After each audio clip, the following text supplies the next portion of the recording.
Hello guys, মৌসুমীদের রান্নাঘর daily ব্লগে আপনাদের সবাইকে স্বাগত। আমি আজকে গঙ্গার ঘাটের দিকে যাচ্ছি। আমাদের এখানে লঞ্চ পার হয়ে ওপারে যায় বেলঘরিয়া, আপনি দেখতে থাকুন।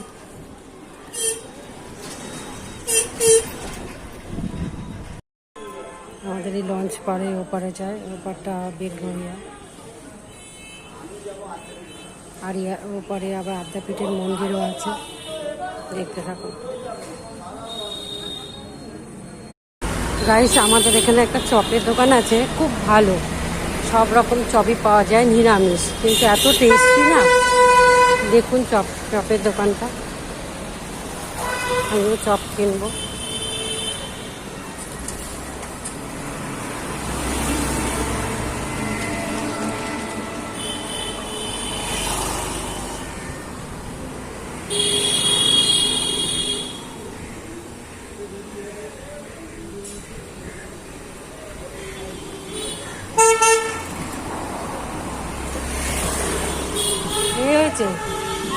ও, আমি বলছি পুচকুটা আছে নাকি? না, বলছি পুচকুটা আছে নাকি? পুচকুটা, হ্যাঁ, ভিডিও করছি, ইউটিউব করছি, তাই তোমার চপের দোকানটা দেখাতে পারবো। হ্যাঁ হ্যাঁ হ্যাঁ, তো সেল বাড়বে।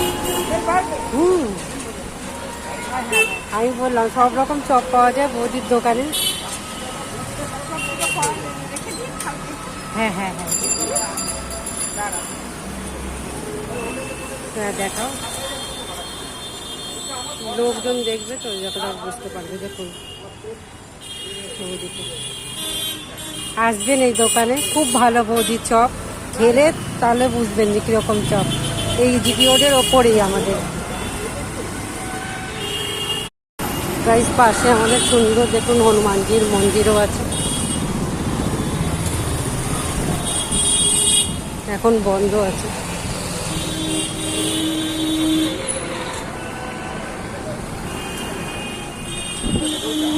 গঙ্গার ঘাট দেখুন, কত লোক বিকালবেলা এসে বসে।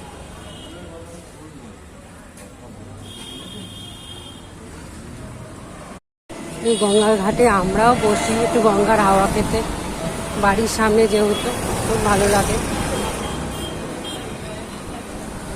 চপের দোকানে চপ কিনে নিয়ে আস্তে আস্তে যাচ্ছি বাড়ির উদ্দেশ্যে। গঙ্গার ঘাটে একটু দাঁড়ালাম, আপনাদেরকে দেখালাম যে কীভাবে বাড়ির দিকে যাচ্ছি। আপনারা আমাকে সাবস্ক্রাইব করবেন, লাইক করবেন, আমি আপনাদের কাছে এই আশাই রাখি। Thank you guys.